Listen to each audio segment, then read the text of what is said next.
Dubai में खेले गए आईपीएल के 7वें मुकाबले में दिल्ली कैपिटल्स ने चेन्नई सुपर किंग्स को 44 रनों से हरा दिया।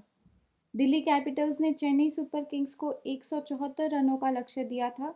जवाब में कप्तान धोनी की टीम 7 विकेट पर 20 ओवर में 131 रन ही बना पाई। चेन्नई सुपर किंग्स के मुरली विजय और शेन वॉटसन ने सबसे पहले मोर्चा संभाला, लेकिन 5वें ओवर में 23 रनों के स्कोर पर टीम को पहला झटका लगा।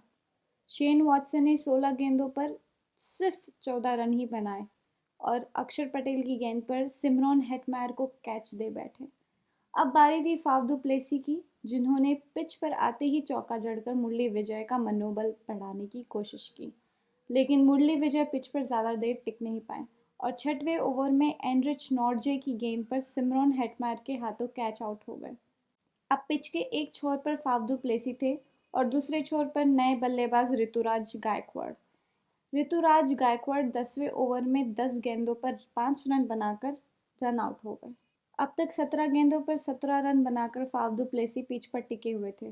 उनका साथ देने आए केदार जाधव, लेकिन केदार जाधव भी ज़्यादा देर उनका साथ नहीं दे सके और 3 चौकों की मदद से 21 गेंदों पर 26 रन बनाकर एनरिच नॉर्जे की बॉल पर एलबीडब्ल्यू आउट हो गए।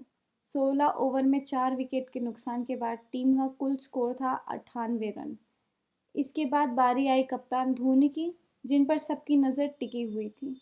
तब तक फाफ दु प्लेसी 33 गेंद पर 41 रन बनाकर दूसरे छोर पर टिके हुए थे और अपने अर्धशतक की ओर धीरे धीरे बढ़ रहे थे। लेकिन 18वें ओवर में पहले कैच आउट होने से बचे फाफ दु प्लेसी रबाडा की अगली ही गेंद पर ऋषभ पंत को कैच दे बैठे। उन्होंने 43 रनों का योगदान दिया। 5 विकेट पर चेन्नई सुपर किंग्स 113 रन के स्कोर पर थी। 2 ओवर बाकी थे। पिच पर आए रविंद्र जडेजा। 11 बॉल पर 54 रनों की ज़रूरत थी। धोनी और जडेजा दोनों पर दबाव था। 19वें ओवर में दोनों ही बड़े शॉट खेलने की कोशिश कर रहे थे, लेकिन एक एक रन दौड़कर संतोष करना पड़ा।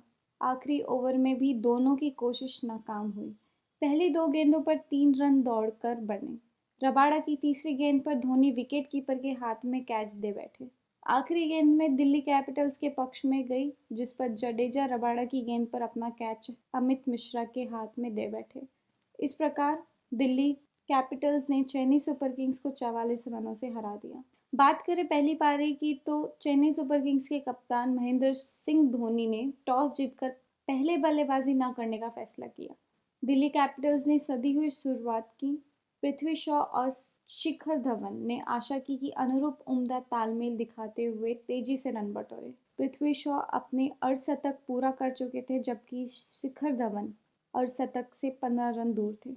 तभी 11वें ओवर में पीयूष चावला की गेंद पर एलबीडब्ल्यू आउट हो गए। धवन ने 1 छक्के और 3 चौकों की मदद से 27 गेंदों में 35 रन बनाए।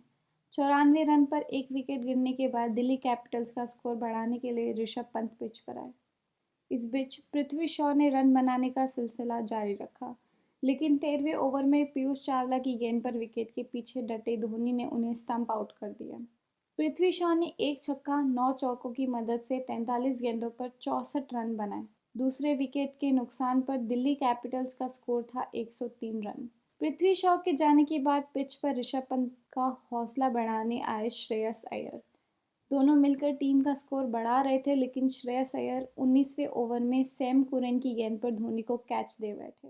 3 विकेट के नुकसान पर टीम का स्कोर था 161 रन।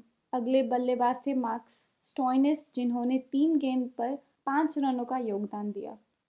ऋषभ पंत 25 गेंद पर 37 रन बनाकर नाबाद रहे। चेन्नई सुपर किंग्स के सबसे महंगे गेंदबाज साबित हुए रविंद्र जडेजा, जिन्होंने 4 ओवर में सबसे अधिक 44 रन लुटाए। पीयूष चावला के अलावा किसी गेंदबाज को विकेट नहीं मिला।